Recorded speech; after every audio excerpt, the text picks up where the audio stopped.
Hi, and thank you all for joining us today. We are broadcasting live on the United Public Radio Network and the UFO Paranormal Radio Network, 105.3 on the Gulf Coast and 107.7 FM in New Orleans. I wanted to just say thank you so much for taking the time to listen, and that today it's pretty apparent we live in an age where the elite aim to marginalize dissenting views and usher in their own orthodoxy. We need to come to terms with our own inner truth through community and shared beliefs. At this time, it almost seems like we all learned how to die and be reborn again in a single lifetime. And I believe that we all awaken in our own predestined time frames, whether it's through great suffering or great joy. But it's imperative that your voice is not silenced and that you can share your truth openly and with conviction. So again, I'm honored to be able to speak with George. You'll discover all about his works, his spirit, and his convictions. And I pray that we can all unite and unfold our true destinies to foster peace, love, and unity globally. Thank you so much again for watching.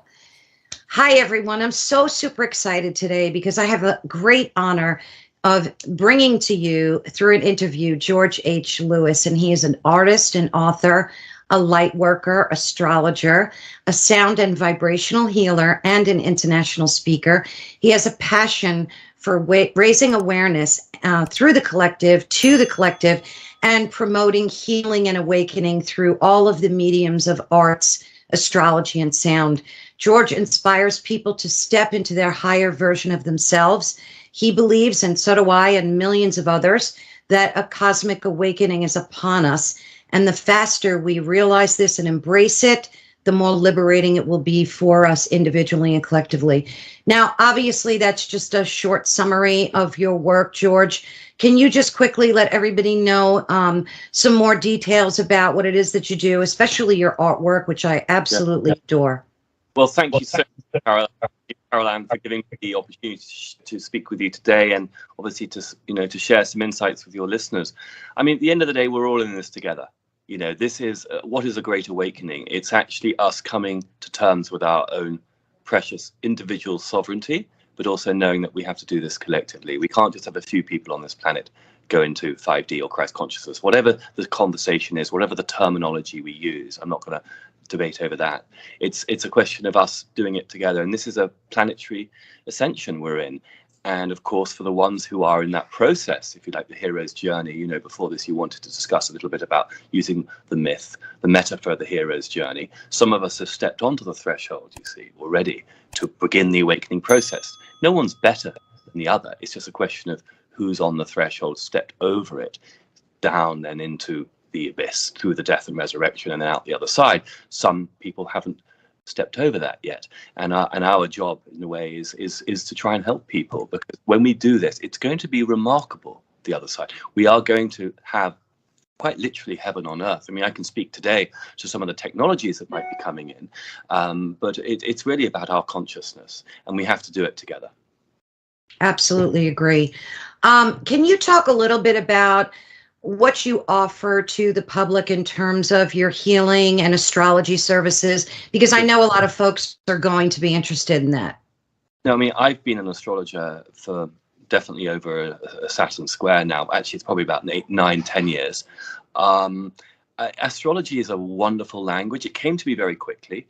This rather strange, eccentric man who very sadly passed away earlier this year was my first mentor, Monty Taylor. He was a Jungian astrologer, and he came into my life, walked into my art studio in Chelsea, New York, 8, 9 years ago, and said, I'm going to teach you astrology. And I thought, oh, okay. I was pretty skeptical. Never cynical, was a big difference, but I was quite skeptical in that British way, clearly pretty programmed. I said, okay, prove me, because I thought, I'm not really sure, all that mumbo jumbo. But I was always interested because I've always been very, very spiritual. And very, very quickly, Caroline, I realized, wow, there is power in this. And of course, I started to learn that, that the Vatican Church systematically abolished and banned astrology from about the 8th, 9th century Common Era until the early modern period of the if you like, the Enlightenment period of European 1700s. And when you begin to realize this, you begin to pick up patterns that we human beings have really been kept in the dark. And so for me, astrology is an amazing lens through which I can help people uncover their soul contract, because it's helped me so I can share that amazing insight with other people. So I do private readings, absolutely, and I do workshops for groups. And then I work with sound. I mean, that's been a big part of my journey. I've always been a musician. I actually believe that we're all musicians of different types. And frequency is it. So when you apply the right frequency, whether it's through playing the piano as a chorister at school, singing, or even just listening to the right frequency, something alchemical happens inside the body, because the spirit meets the physical. And, astrology of this ties in the elementals, meaning alchemy is actually about integrating the four senses. So if I explain it in this way, simply earth, the lowest, which is physical. So Western medicine kind of only treats the physical. And then you have earth, which is the emotional feelings. On top of that, you have the air, which is mental. And on top of that, you have the plasma fire, which is spiritual. When you integrate all four, you have an amazing opportunity to create alchemy. And that's what the fifth element, the fifth density, all those things are. So it's a very, very exciting time to be able to share the astrology and the sound therapy together. And that's what I do, try and share the magic that is for all of us. These are disciplines which we all can have access to.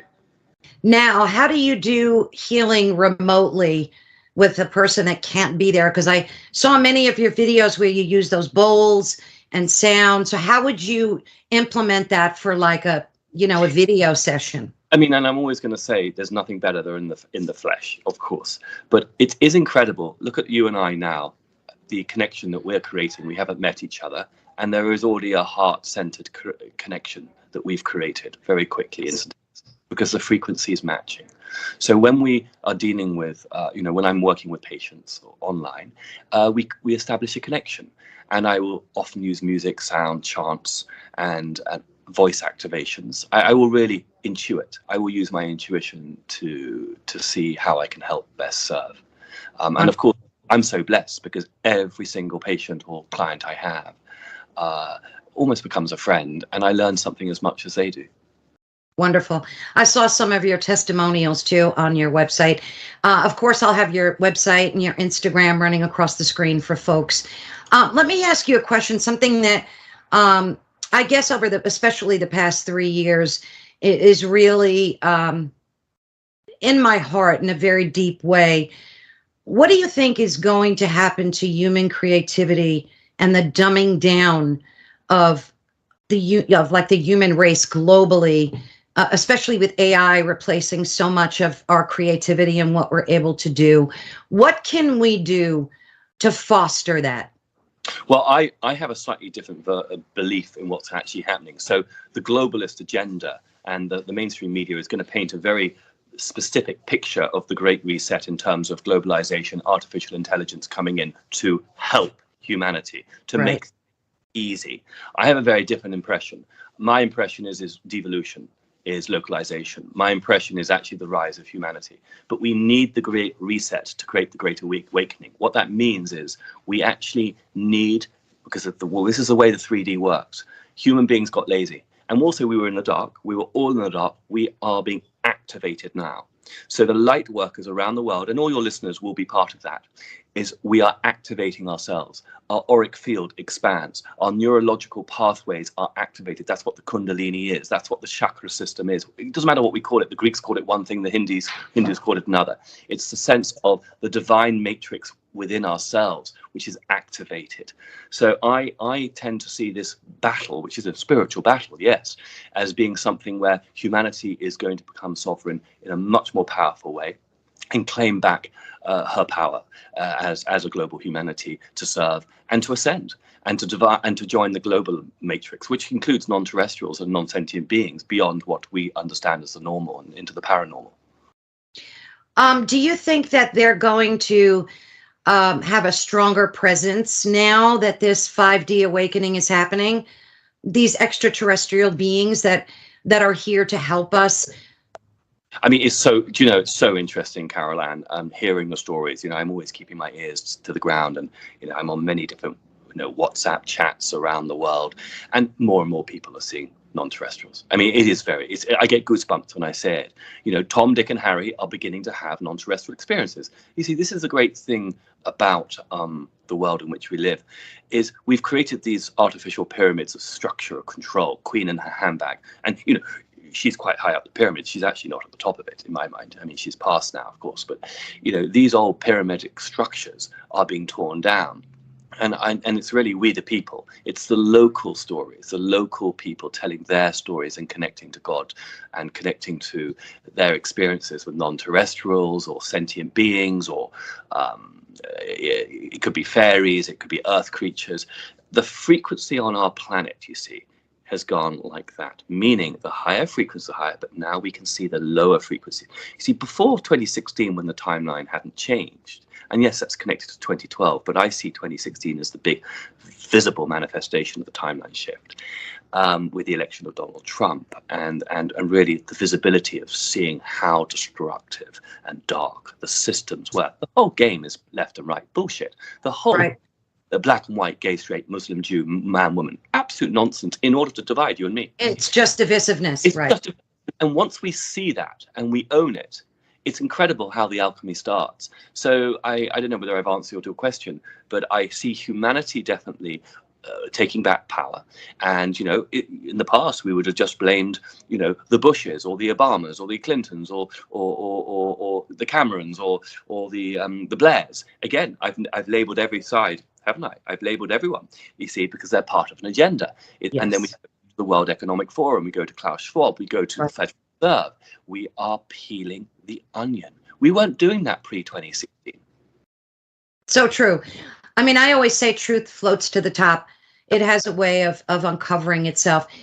My only concern is a lot of the people that I communicate with, truth seekers and the like, they agree with what you've just said wholeheartedly.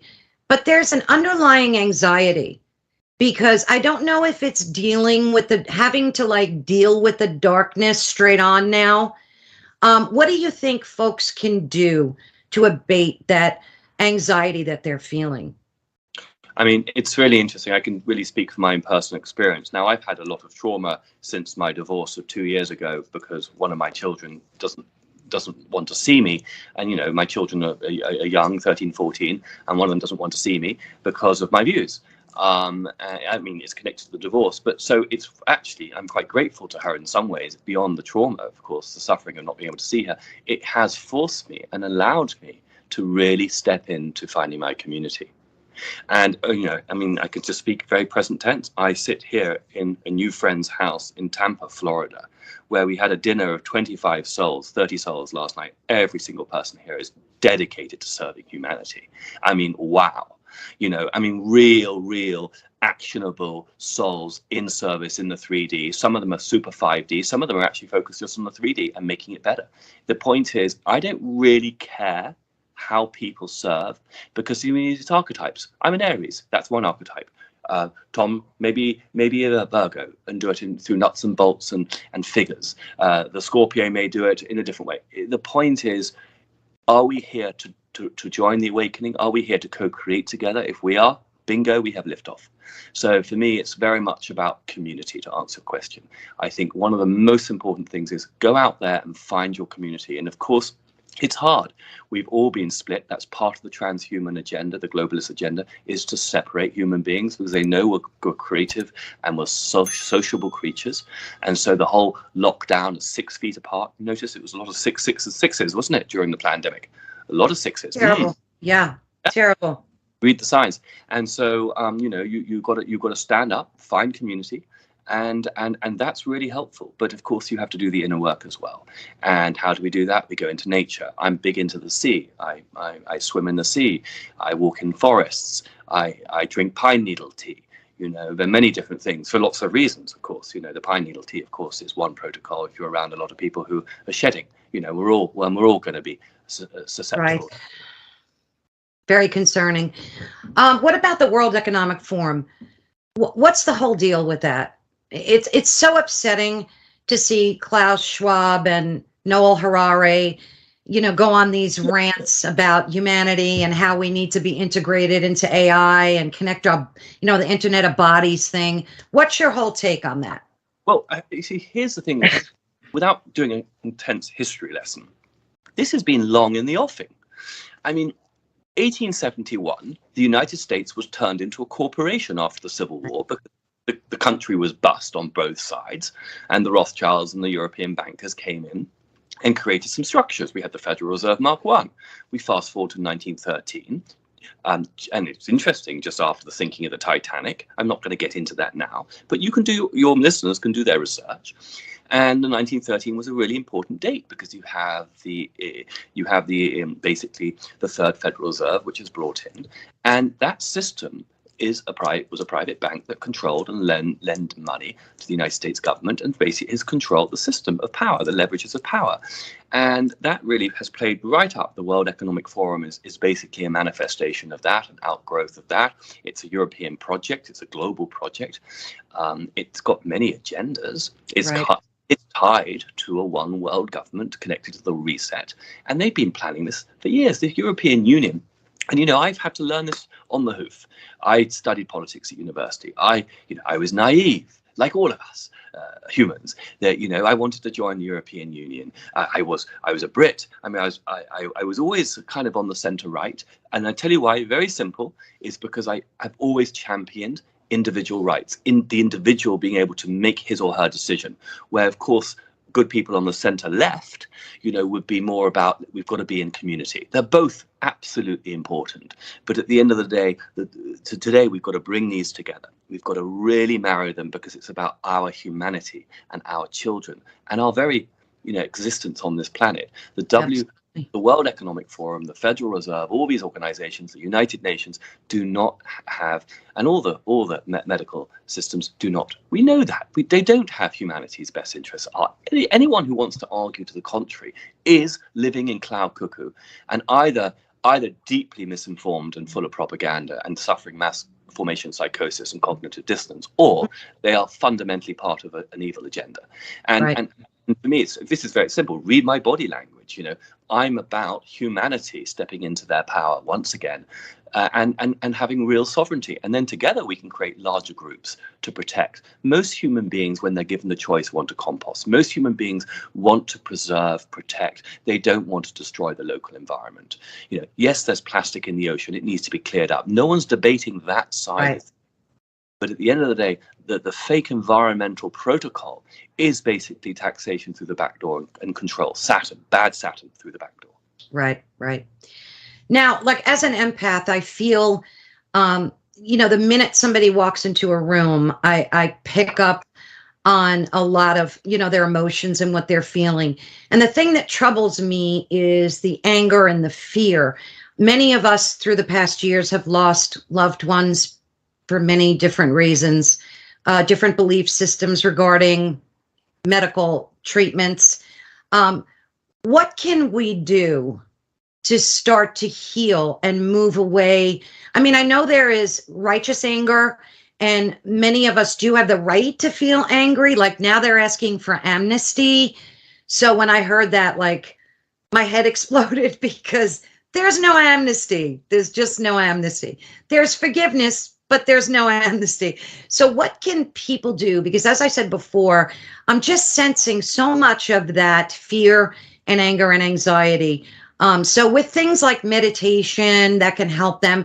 But if you live in an area like in the city and you can't get to nature, what are some of the things we can do to begin the healing process? Wow, this is a great question, and it's big. I mean, firstly, what I would say is one of the great tricks of the 20th century, of the protocol of all these international organizations, has been to create atheism. The falling away of the belief in God, in the belief of a higher creator, but also we are connected to that majesty and that magic, has allowed humans to be excessively fearful and as a result more controlled. You only have to look at the Capricorn card in the tarot to understand with Baphomet at the top on his throne with the naked man and woman beneath it. Those chains around his or her neck are loose but he and she know not how to take them off because of the enslavement programming. And my job is, our job is to remind people of their power through faith. When we reestablish our connection to the higher realms, God, source, universe, I don't mind what we call it. I don't get bogged down in that. I work with Christians and I work with New Age. For me, it's about consciousness. It's about love. And when we operate from that, we've had so many past lives, all of us. It stops being as fearful because we're not suddenly in that 3D false light matrix where we are being controlled. I mean, look, you put a red ant and a white ant into a jar. Okay, they're very peaceful. If you shake the jar, they both kill each other. That's the World Economic Forum, you know, or the man behind the curtain in the Wizard of Oz controlling. Once we pull the curtain back, there's no need to be fearful. I mean, I watched that film the other day, V for Vendetta. You know, great movie, yeah. So true. I mean, that's what 15 years old now. Is it? I mean, I'm not a movie buff, but it's fascinating. And you realize, wow, so much of it is the psychology of fear. So that's the first thing, is work on that. That is a psychological warfare. Don't allow yourself to go into it. Create protocols through relationships, through the Sangha, as the Indians call it, community, but also your own work. Now, on a personal level, I love working with sounds. I love working with frequency, vibration. Now, on a really good level, let's talk water. This is one of my wheelhouses, and this is new stuff that's coming in. I'm working with a number of very interesting people, and there is going to be something called explosive water that is going to be more readily available for the people quite soon. When we drink this, it's an optimizational water. It's structured water, but it's structured in a way that it's not just getting the arsenic and the chlorine and the fluoride out, which is very important. It's actually like a Tesla technology where the water is literally explosive. Think of a lightning, and it's energized and it takes away inflammation. Most human disease, almost all human disease, is down to inflammation. You know, the lipids grow on the other side of the membrane wall in order to protect it. That's why people get fat. Okay, and then they become red, and then they basically, they die of many complications. When we flush ourselves with the correct water, our conscious level goes up as well. You see, the water's been deliberately polluted over many, many years. I'm not going to get into the technicals when you combine fluoride with chlorine, and obviously the wrong type of chlorine, because there's a certain type of chlorine. And I'm not a scientist, by the way, so your listeners need to go off and do their own due diligence. But there's good and bad chlorine. It's complex, but we have been ingesting really bad stuff in our water, even in bottled water. So this is what's coming down the pipeline. It's going to be okay. We're just going through the eye of the storm now. Is this ionized water, or is that something different? Part of it, but it's more than that. It's stuff which we haven't really known about, and I'm only beginning to learn from certain sources, and it is going to be made available soon. I mean, I'm going to be building healing temples, hopefully with some very interesting people around the world, starting in the United States, where people will be able to come and experience these technologies and really profoundly heal. Wow, that sounds so exciting. Now, you are 70% water. I am 70%. Right. That is the Holy Grail. Is this something that we'll see in the next year or so, or how soon do you think? And this is very much my guess, my belief. I mean, the other thing is, I'm not setting myself up for dates and stuff. You know, we've all seen great people, you know, really want to see something happen by a certain date, and it hasn't. I strongly believe, sincerely hope, that this technology, because I know it's there, it's been there for a while, it's been suppressed, of course, we know that, will be available at some point in 2023. Wow, that's so exciting. To what extent it will be rolled out, that I don't know. That's predicated on the relationships with consistent institutions, water companies, being able to get this into the pipes for the people. Wow. We'll have to follow that closely for sure. What do you think is next for humanity? I know that's a huge question, but here's what I'm going to stick to the language of astrology, so it's just helpful and it creates clarity and a framework from which to work. We have Pluto in Capricorn, as you know. We started in 2008 with the crash. What is Pluto? Death and resurrection, part of the hero's journey, the abyss, death, rebirth in Capricorn. What does that mean? Institutions, currency, government, big business, all the big corporations. By the time Pluto leaves Capricorn in 2024, it's done. All those institutions that are cancerous, that no longer serve humanity, will be eviscerated from this planet. Then Pluto moves into Aquarius. That becomes a little different. It's a different version of Saturn. It's to do with beliefs. And what we're going to see starting even now, because of the retrograde cycle, we will start to see people really, I'm talking Tom, Dick and Harry down the pub, the average, Joe Schmo is going to start to be forced to really reevaluate his and her belief system.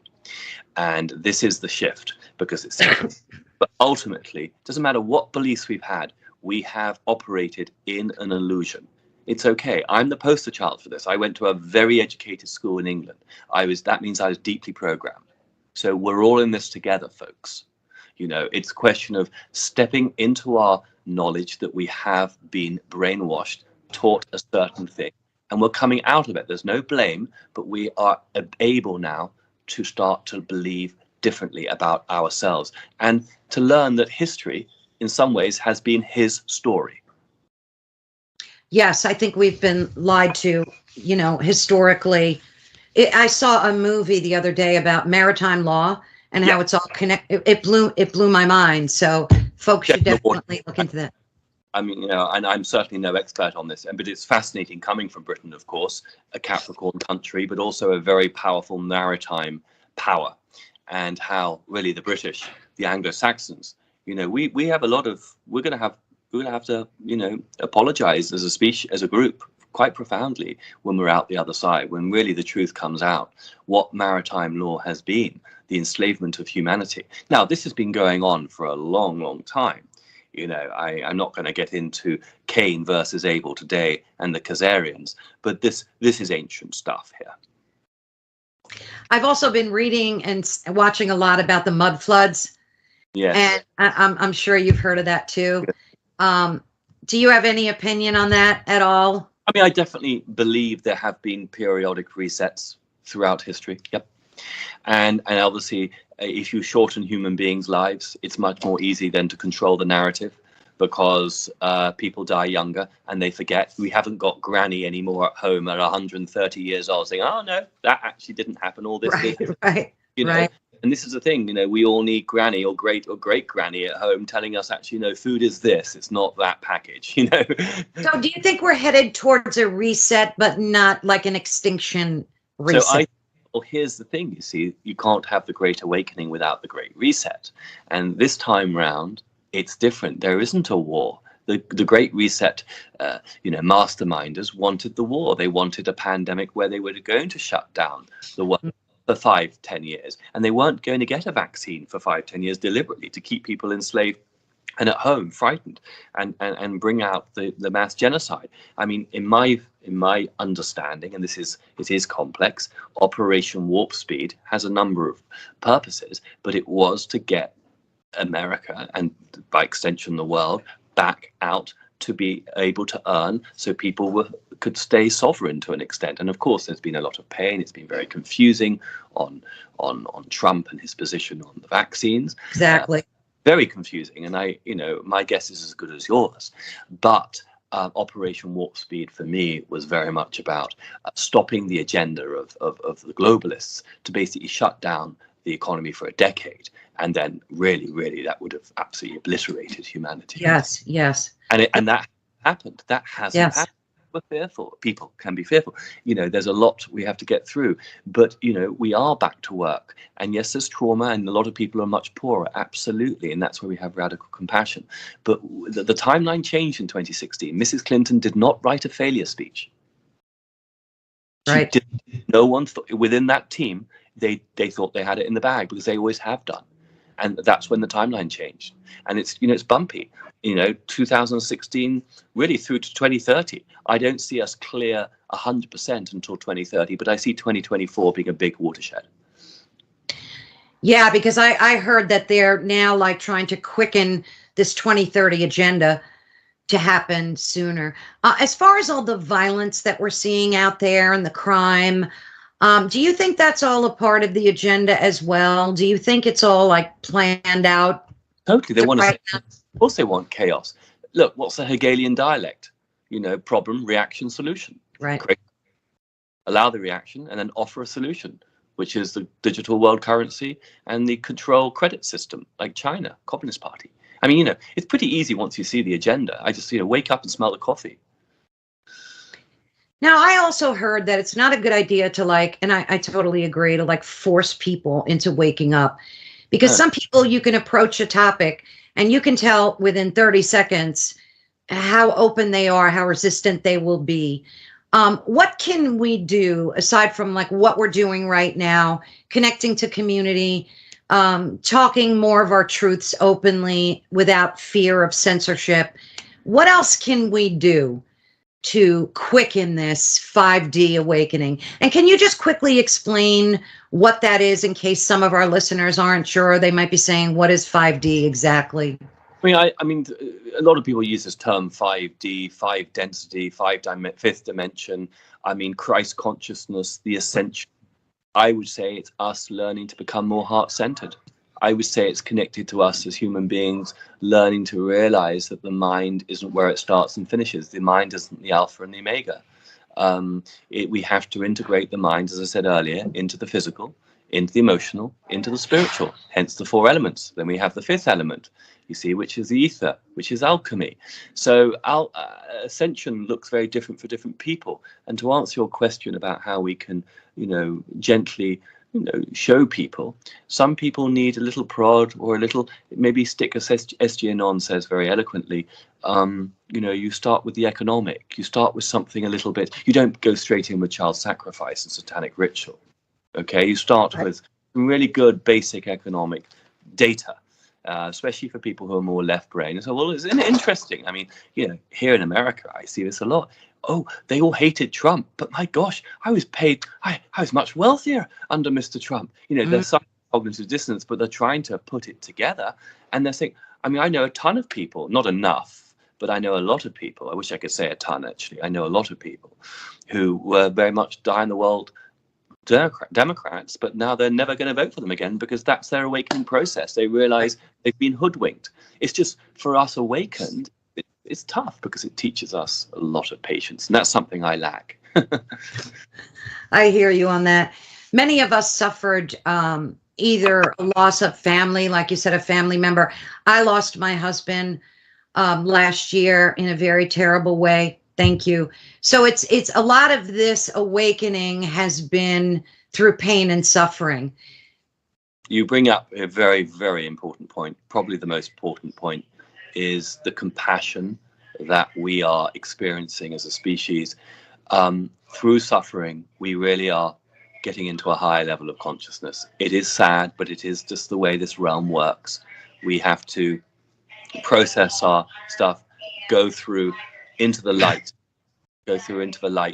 through suffering. And so we lose loved ones, but it does allow us to get really onto the journey of enlightenment. Yeah. Absolutely.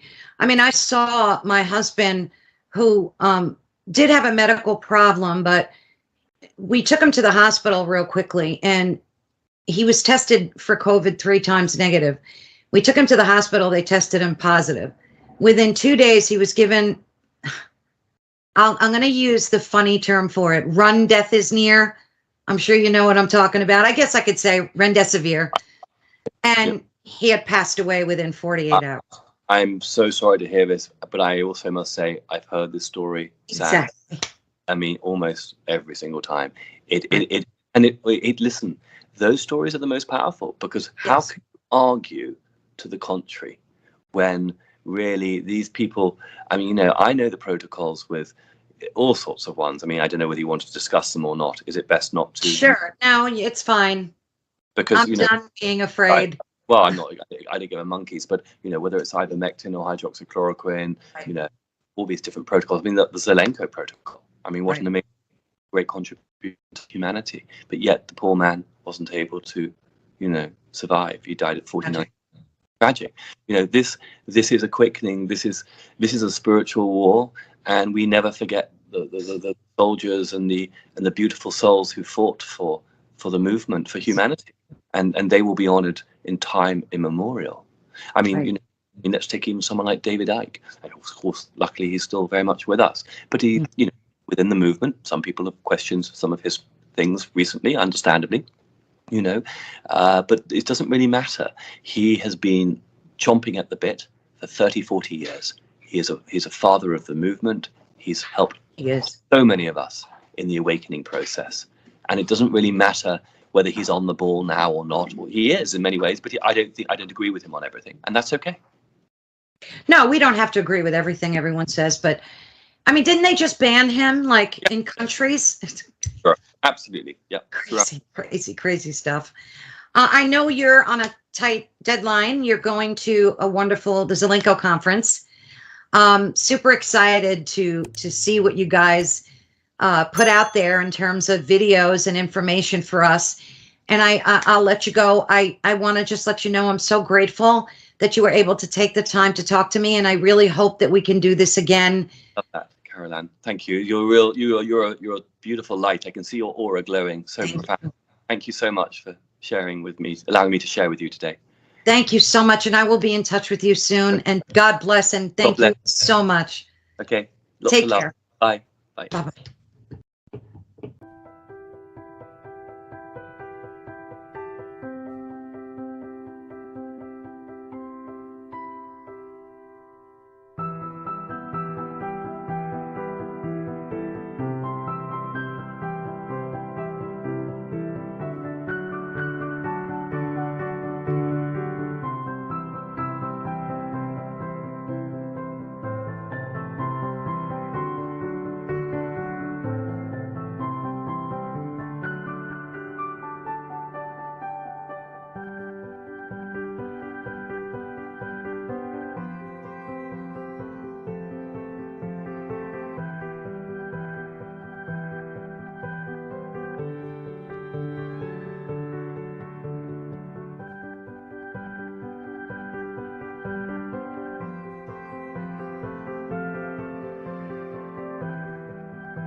We are responsible for our own reality and for our own responses. After all, our response is our responsibility. The world shifts because we shift.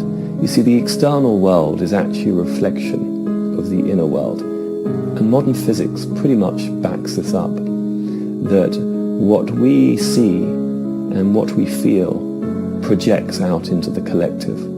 The biggest problem for humanity, people are very busy identifying with groups in order to survive, identifying with different races and religions.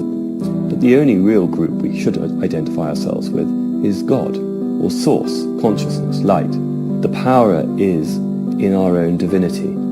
Human beings are all divine, but I think a lot of us still haven't woken up to that truth.